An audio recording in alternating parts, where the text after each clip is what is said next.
जिन्होंने भगवान को बेटा नहीं बनाना चाहा, भगवान अपनी इच्छा से जिनके बेटा बन रहेंगे। इस तरह से भगवान ने आशीर्वाद दिया, भगवान अंतर्ध्यान हो गए। 3 दिन बाद स्वयं मनु अपनी कन्या देवहूति और अपनी पत्नी माता प्रसूति को लेकर आए। अब तो जंगल में मंगल, कुटिया को फूलों से सजाया गया था। उस समय स्वयं मनु ने कर्दम ऋषि के चरणों में नमन किया। हे ऋषिवर, हमारी एक कामना है कि आप हमारी कन्या देवहूति के संग विवाह कर लीजिए। कर्दम ऋषि मुस्कुराए। कर्दम ऋषि ने कहा कि हे मनु जी महाराज, ऐसा कौन पुरुष होगा जो देवहूति से विवाह नहीं करना चाहेगा। हमने इनके विषय में सुना है, देव ऋषि नारद जी से सुना था कर्दम ऋषि ने। एक दिन क्या हुआ कि माता देवहूति छत पर गेंद खेल रही थी। अब जैसे ही गेंद ऊपर फेंके तो नजरें ऊपर चली गई। एक गंधर्व विमान पर जा रहा था, देवहूति को देखा, लट्टू हो गया। अरे ऐसा देखा, देखते देखते नीचे ही गिर गया। इतनी खूबसूरत है तुम्हारी कन्या, भला कौन पुरुष विवाह करने से मना करेगा। पर हमारी भी कामना है साहब। क्या कामना है? बोले जैसे ही एक संतान का जन्म होगा तो मैं तो वन में तप करने के लिए चला जाऊंगा। बोले जैसी आपकी इच्छा। इस तरह से देवहूति का विवाह, ब्रह्म विवाह हुआ कर्दम ऋषि के संग। और अब स्वयं मनु माता शत्ररूपा अपनी कन्या से विदा लेते। बहुत शोक हुआ जिसका वर्णन नहीं किया जा सकता।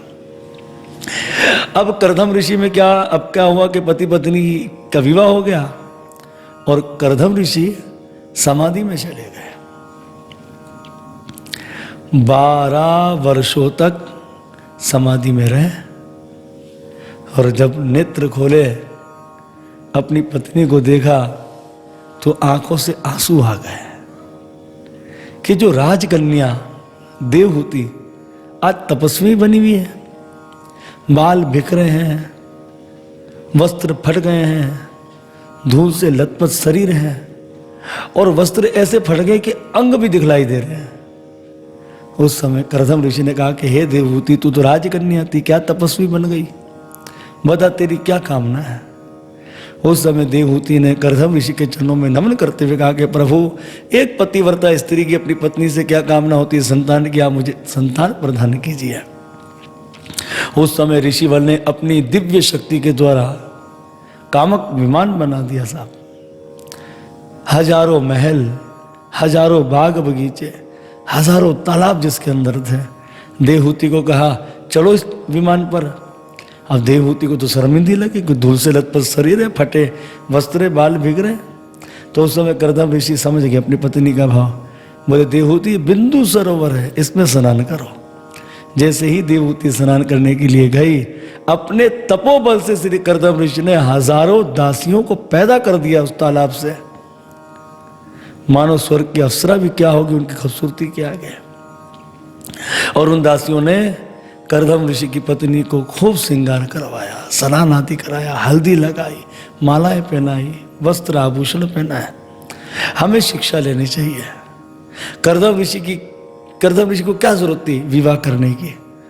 जो अपने तपोबल से ऐसी सुंदर स्त्रियों को पैदा कर सकते थे, उन्हें क्या आवश्यकता थी विवाह करने की?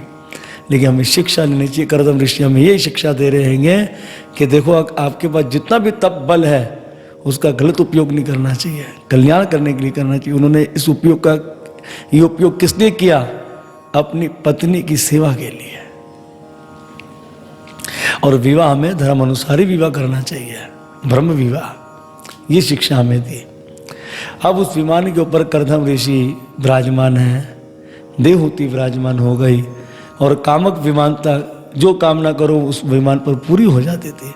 स्वर्ग आदि लोकों में, दिव्य पर्वतों में भी विमान चला जाता था। और उसी ही विमान पर माता देवहूति ने 9 कन्या को जन्म दे दिया। अब जब 9 कन्याओं को जन्म दिया तो कर्दम ऋषि ने, लो, हमने तो एक संतान की कामना करी थी, ये तो 9 हो गई। और गृहस्थी आश्रम से अब हमें बाहर निकलना चाहिए, क्योंकि गृहस्थी आश्रम की ख्वाहिशें कैसी है? सागर की लहरों की तरह, कभी खत्म होने वाली नहीं, उसे मारना पड़ता है। कर्दम ऋषि ने डंडा कमंडल ले लिया और देवहूति को कहते, अच्छा तो अब अपने राम जा रहे हैं संन्यास लेकर। देवहूति ने कहा, संन्यास लेकर जा रहे हो? अरे इन नौनों कन्या का भार मेरे सर पर छोड़कर जा रहे हो, इनका मैं विवाह कैसे करूंगी? अगर विवाह हो गया ये तो सब अपने अपने घर चली जाएगी, तो मेरा सहारा कौन रहेगा? इसलिए आपको मुझे एक पुत्र देना चाहिए। ये बात जब देवहूति ने की तो कर्दम ऋषि को याद आ गया, अरे जिनका भजन करने जा रहे हैं उन्होंने क्या कहा था कि हे कर्दम, तेरी 9 कन्या पर 10वां मैं तेरा बेटा बनकर आऊंगा। ये कौन है कर्दम ऋषि की 9 कन्या? निवेदा भक्ति। और जब निवेदा भक्ति आती है तो भगवान को आने से कोई रोक नहीं सकता है। बोलो भक्त वत्सल भगवान की जय। अब ये बात बुद्धि में आते ही कर्दम ऋषि ने डंडा कमंडल रख दिया, गृहस्थी आश्रम में प्रवेश कर गए। अब की बार देवहूति ने गर्भ को धारण किया और मुख पर तेज आ गया, क्योंकि अब की बार देवहूति के गर्भ के अंदर जगतनाथ प्रभु भगवान आ गए हैं। समय आने पर भगवान के कला अवतार प्रकट हो गए। बोलो कपिल देव भगवान की जय। श्री कपिल देव जी भगवान का अवतार हो गया। ब्रह्मा जी अपने 14 पुत्रों को लेकर आए, तो भगवान कपिल ने कहा पितामह ब्रह्मा जी, हमारी 9 बहनें, आपके 9 बेटा, तो कर दो आपके 9 बेटों का विवाह हमारी 9 बहनों के संग। अच्छा 9 को छोड़ दिए, 5 को लेकर चले गए। 5 कौन है? 4 कुमार और देव ऋषि नारद जी, क्योंकि ये कौन है? ब्रह्मचारी, और ब्रह्मचारी को विवाह कार्य नहीं देख सकता, क्योंकि उसकी इच्छा जागृत हो जाएगी। इसी तरह से पराशर संहिता, पराशर संहिता में वर्णन है कि जब हनुमंत लाल जी, श्री हनुमंत जी महाराज सूर्यदेव के पास शिक्षा लेने के लिए गए, तो सूर्यदेव ने सारी शिक्षा तो उन्हें सिखा दी, पर गृहस्थी शिक्षा नहीं सिखाई, गृहस्थी ज्ञान नहीं दिया, क्योंकि हनुमान जी कौन थे? बाल ब्रह्मचारी, और बाल ब्रह्मचारी को गृहस्थी शिक्षा नहीं दी जा सकती।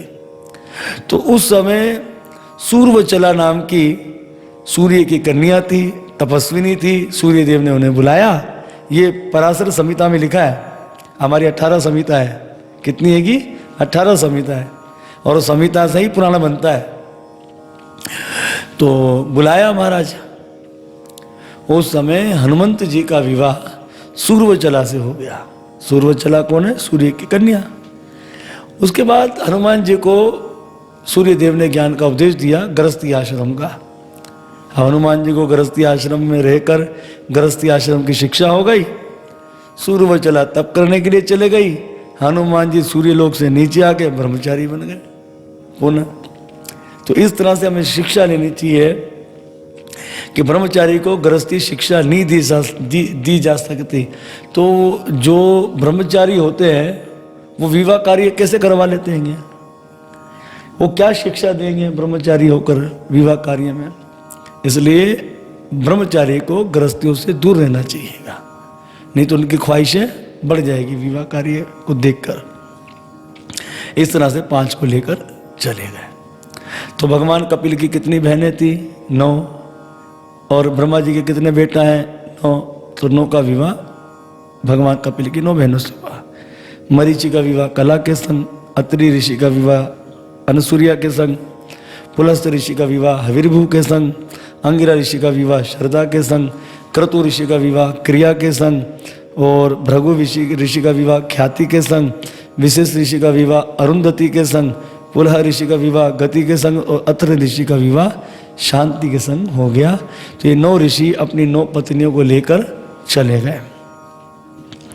अब महाराज आगे चलकर जो है, एक दिन कर्दम ऋषि ने भगवान से प्रार्थना करी कि प्रभु अब मुझे संन्यास लेना है। तो भगवान ने कहा बाबा आपकी इच्छा है आप घर में रहकर भजन करें, और आपकी इच्छा है आप वन में रहकर भजन करें। पर कर्दम ऋषि ने वन को चुना, घर को नहीं चुना। इसलिए समय आने पर घर की आस्था, घर के मुख को छोड़ देना चाहिए। इसी में हमारा कल्याण है, और हमें इस कथा से और भी शिक्षा लेनी चाहिए। कर्दम ऋषि के बेटा कौन है? कपिल भगवान, और बेटी माता अनसुरिया आदि। माता अनसुरिया अपनी पति के लिए मंदाकिनी नदी को लेकर आ गई थी अपने आश्रम में, और जिन्होंने ब्रह्मा विष्णु महेश तीनों को 6-6 महीने का बच्चा बना दिया था। कैसी तपस्विनी उनकी बेटी है। और साक्षात भगवान के कला अवतार कपिल देव जी उनके बेटा है, तो ऐसे पिताजी को क्या जरूरत है वन में जाने की। लेकिन हमें कर्दम ऋषि शिक्षा देते हैं कि अपने कर्मों का फल हमें ही भोगना पड़ेगा, इसलिए हमें भजन करना चाहिए, नियमों का पालन करना चाहिए। तो भगवान ने कहा घर में रहकर भजन कीजिए, वन में रहकर भजन कीजिए, आपकी इच्छा। पर कर्दम ऋषि ने वन को चुना, तो भगवान ने 5 श्लोकों में सुंदर ज्ञान का उपदेश दे दिया। बोल भक्त वत्सल भगवान की जय। माँ को नहीं भेजा क्योंकि माँ का मन संसार में अटका हुआ था। एक दिन भगवान कपिल आसन पर विराजमान थे। देवहूति भगवान कपिल के सम्मुख बैठी थी। देवहूति मैया सोच रही है कि मेरे माता पिता थे, मेरे बहन भाई थे, मेरे पति थे, मेरी कन्याएं थी। जब देवहूति मैया ऐसा सोच रही है तो देवहूति का मन फंसता जा रहा है। और जब देवहूति सब जगह से मन को हटाकर भगवान कपिल देव जी को देखने लगी तो माता देवहूति को ज्ञान का प्रकाश होने लगा। माता देवहूति ने कहा, हे पुत्र कपिल, मैं संसार का चिंतन करती हूँ, मुझे अंधकार दिखलाई देता है। मैं तुम्हारा चिंतन करती हूँ, मुझे ज्ञान का प्रकाश दिखलाई देता है। तुम मेरे पुत्र नहीं, तुम तो भगवान हो, मैं तुम्हारे शरणागत हूँ। तमवा गताहम शरणम शरण्यम स्वभूत संसार तरो कुटारम जिज्ञासया हम प्रगते पुरुषयम नमामि स्वरधर्म विधाम वरिष्ठम। मैं तुम्हारी शरणागति में हूँ, मुझे ज्ञान का उपदेश दो। कपिल भगवान ने कहा, माँ, इस जीव के बंधन और मोक्ष का कारण मन ही माना गया है। इसलिए ब्रह्म बिंदु उपनिषद में लिखा है कि मन है मनुष्य नाम कारणम बंधनम, कि मन ही हमें बंधन में बांध देता है। और गीता में भगवान श्री कृष्ण ने कहा, हे अर्जुन, मन ही मनुष्य का शत्रु है और मन ही इसका मित्र है। जिसने मन को जीत लिया मन उसका मित्र, और जो ना ऐसा कर पाया मन उसका शत्रु है। तो भगवान कपिल भी यही ज्ञान का उपदेश दे रहे हैं। योगियों के लिए भगवत प्राप्ति के निमित्त सर्व उत्तम श्री हरि के प्रति की हुई भक्ति के सम्मान और कोई मंगल कार्य नहीं है, और ना ही कोई मंगल मार्ग है। मतलब भक्तों के लिए इससे अच्छा तो कोई मार्ग है ही नहीं भगवान की भक्ति के अन्यथा। माँ हस्ती यानी कि मोह जब संत महापुरुषों के प्रति हो जाता है तो मोक्ष का खुला दरवाजा बन जाता है। मतलब यही मोह अगर संग भक्तों का हो जाए, यानी कि संगत करी साध की अगन बताए बात, संगत करी गधे की तो फिर के मारे लाद। मतलब अगर संग संतों का हो जावे तो मोक्ष का खुला दरवाजा बन जाता है। देवहूति प्रश्न करती है, साधु की क्या पहचान है, साधु कैसे होते हैं? तो बड़ा सुंदर भगवान कपिल कहते हैं कि तितिक्षवा कारुणिका सुहदा सर्वदेहिनाम अजात शत्रव शांता साधव साधु भूषण। ये साधु की पहचान है। क्या पहचान है? तितिक्षवा, सहनशील, कुव्वते बर्दाश्त, कारुणिका, सब पर करुणा करने वाले हैं, उनका कोई दुश्मन नहीं है, शांत है। भगवान कपिल कहते हैं जो मुझे अनन्य भाव से प्रेम करते हैं, मेरे लिए कर्म और अपने सगे संबंधियों का त्याग कर देते हैं और मेरे प्राण लेकर मेरी पवित्र कथा को श्रवण करते हैं, मेरे नाम का कीर्तन करते हैं, मुझ में ही चित्त लगाए रखते हैं, उन भक्तों को संसार के ताप नाश नहीं करते, कष्ट नहीं पहुंचाते हैं। मतलब संसार के जो ताप होते हैं ना, उसे कभी भी कष्ट नहीं पहुंचाते हैं। माता जी, जो लोग इस लोक और परलोक और इन दोनों लोकों के साथ जाने वाला ये लिंग शरीर और इससे संबंध रखने वाले धन, पशु, ग्रह, इन सब को छोड़कर मेरा ही भजन करते हैं, उन्हें मैं मृत्यु रूपी संसार सागर से पार कर देता हूँ। बोलो कपिल देव भगवान की जा। मैं साक्षात भगवान हूँ। भगवान कभी अपने आप को छुपाते नहीं है, खुलासा कर देते हैं। क्या कह रहे? मैं साक्षात भगवान हूँ, प्रकृति और पुरुष का भी प्रभु हूँ, मैं प्राणियों का आत्मा हूँ, मेरे सिवा किसी का आश्रय लेने से मृत्यु रूपी भय से छुटकारा नहीं मिल सकता। मेरे भय से वायु चलती है, सूर्य मेरे भय से तापमान करता है, इंद्र मेरे भय से वर्षा करता है और अग्नि मेरे भय से चलती है। ये आगे चलकर जो है भगवान कपिल ने सुंदर ज्ञान का उपदेश दिया। 4 वर्ण ब्राह्मण, वैश्य, शूद्र और क्षत्रिय, 4 आश्रम ब्रह्मचारी, गृहस्थ, वानप्रस्थ और सन्यास, 5 महाभूत पृथ्वी, जल, अग्नि, वायु, आकाश, 5 तन्मात्राएं रूप, गंध, संप्रष्ट, शब्द और रूप, रस, गंध और संप्रष्ट और शब्द। इसी प्रकार से 10 इंद्रियां, जिसमें 5 ज्ञान इंद्रियां और 5 कर्म इंद्रियां, सही है। और फिर उसमें मन 21, बुद्धि 22, 23वां चित्त, 24वां अहंकार और 25वां काल। अब भगवान कपिल देव जी ने कितने तत्व बता दिए? 25। माता देवहूति ने गुजरिया, पुत्र कपिल, इतना सुंदर तुम्हारा ज्ञान, इतना सुंदर तुम्हारी कथा, तुम्हारा ध्यान, तुम्हारा नाम तो खूब जप करते होंगे लोग, खूब भजन करते होंगे। बोले नहीं माँ, मेरी कथा मेरा नाम अच्छा नहीं लगता। जितने अपने पोता पोती बच्चों की तोतली भाषाएं अच्छी लगती है, और इन भाषाओं के चक्कर में पड़कर ये जीव कभी जन्मता है, कभी मरता है, तो कितनी योनि काटता है? 84 लाख योनि। 9 लाख किस्म के पानी के जानवर बनता है, 20 लाख किस्म के चलने वाले धरती पर जानवर बनता है, 11 लाख किस्म के कीड़े बनता हैगा, 30 लाख किस्म के पेड़ पौधे बनता हैगा, 10 लाख किस्म के पक्षी बनता है और 4 लाख किस्म का मनुष्य बनता है। साइंस कहता है पहले इंसान बंदर था, पर हमारे धर्मशास्त्रों के अनुसार पहले ये जो वन में रहने वाले ना, उसको बोलते वन मानस, मतलब वन में रहने वाले मनुष्य। फिर आदमखोर बनता है, इंसान को खाने वाला, तब जाकर ये शरीर हमें मिलता हैगा। इस तरह से देवहूति ने पूछ लिया, पुत्र कपिल, ये जीव संसार में आता कैसे है?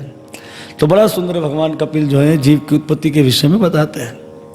माँ वर्षा का पानी जब धरती पर आता है तो अन्न में मिल जाता है, और अन्न को जब स्त्री पुरुष खाते हैं तो ये भगवान की शक्ति ये स्त्री पुरुष में प्रवेश कर जाती है। पुरुष के द्वारा समय आने पर ये शक्ति स्त्री में प्रवेश हो जाती है माँ, तो 5 दिन में बुलबुले के समान उठ जाता है। 10 दिन में मांस का पिंड होकर कुछ लंबा गोल हो जाता है। 1 महीने में हाथ पैर सिर के चिन्ह बनते हैं। 2 महीने में उंगलियां बनती है। 3 महीने में चमड़ा हड्डी आता है।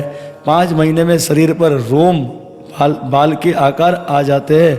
आँख कान आदि के आकार बन जाते हैं। 5 महीने में उसमें जीवात्मा प्रवेश होकर उसे भूख प्यास सताने लगती है। 6 महीने में सिर नीचे और पैर ऊपर होने के कारण उसका मन घबराता हैगा। 7 महीने में उसको अपने कई जन्म और 8 महीने में 100 साल पिछले पाप याद आते हैं। भगवान से प्रार्थना करता है कि प्रभु मुझे इस गर्भ से बाहर निकाल दीजिए। हे भगवान ने कहा क्या करेगा? बोले भजन करूँगा आपका। बोले कितने घंटे करेगा? बोले 26 घंटे करूँगा। भगवान ने कहा देख झूठ बोलने की आदत नहीं गई, 24 घंटे होते हैं। फिर भगवान सोचते विचारते और 9-10 महीने में उसका फैसला कर देते हैं। फिर वो जन्म लेते ही क्या होता है? रोने लग जाता हैगा। यही अपशकुन हो जाता हैगा। यात्रा करते हैं, क्योंकि जीवन एक यात्रा, जब हमारा जन्म होता है हमारी यात्रा आरंभ हो जाती है। इस तरह से यात्रा में 3 अपशकुन बताया गया है। एक तो रोना, एक छींक आ जाना, और दूसरा फिर कहाँ जा रहे हो। और यही 3 अपशकुन हमारे जन्म के समय हो जाते हैं कि छीकत जग में पग दियो और आवत दीनो रोए। अरे जन्म से अब शकुन भये तो मंगल के रीति होए। जन्मते ही बच्चा रोने लग जाता, पहला अपशकुन तो वही हो गया। दूसरा बच्चे को छींक आती है, वो अपशकुन हो गया। और तीसरा पूछ रहे थे क्या हुआ क्या हुआ, छोरा हुआ छोरी हुआ क्या हुआ। अरे जिसके जन्म में ही अपशकुन हो गए तो उसका मंगल कहाँ से होने वाला। अच्छा जन्म के समय रोया तो आगे चलकर फिर रोया ये। बोले कब रोया? बोले भाई जब 5 साल का हुआ तो गुरुकुल में भेजा गया। अब जब स्कूल भेजा गया इसे पढ़ने के लिए, ना पढ़ा तो मास्टर साहब ने शिकायत की, तो माता पिता ने भी पीटा और मास्टर साहब ने पीटा। फिर रोया, फिर आगे फिर रोया, बोले अब क्यों रोया? बोले जवान हुआ तो रोया, चलो लाल चुनरिया वाली कोई लेकर आओ हमारे लिए। तो पत्नी के लिए रोया, तो माँ बाप ने चलो कोई अच्छी छोरी देख दुखा कर विवाह करवा दिया। आगे फिर रोया, बोले एक नौकरी पे काम नहीं चलता, क्योंकि पत्नी के मंत्र कान में बजते रहते हैं, ये ला दो वो ला दो, ये खिला दो वो पिला दो। फिर पतंजलि शास्त्र में लिखा है ना, शादी के बाद पुरुष क्या बन जाता है? बंदर बन जाता है। एक डाल से दूसरी डाल, दूसरी डाल से तीसरी डाल। फिर रोया।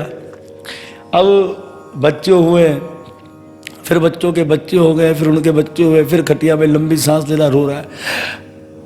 पर पोती की शादी देख लो, पर पोते की शादी देख लो, पर वाली नवासी की शादी देख लो। उन चक्रों में लगा वो। घर वाले बोल रहे ये खिसके तो हम शादी उठावे, अगर के ये बाबूजी चले गए पूरी शादी ही खराब हो जाएगी।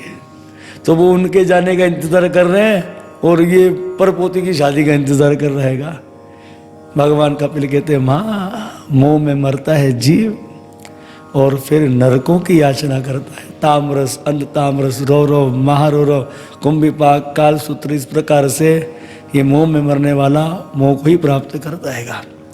माँ, मैंने जो तुम्हें दिव्य ज्ञान का उपदेश दिया, मेरे भक्तों से कहना, अन्याय किसी से मत कहना। जो मुझसे वेर करते हो, मेरे भक्तों से वेर करते हो। इस तरह भगवान कपिल ने अपनी माँ को ज्ञान का उपदेश दिया। गंगा सागर पर चले गए, सागर ने भगवान को मार्ग दिया। भगवान पाताल लोक में चले गए और वहीं पर भगवान तप करने लगे। और यहाँ पर माता देवहूति ने इतना कठिन तप किया, इतना तप किया कि सिद्धपुर में सिद्धा नाम की नदी बह गई और आज भी जीवों का कल्याण कर रही है। तो भगवत कृपा से इसी अनुसार श्रीमद् भागवत महापुराण 3रा स्कंद विश्राम।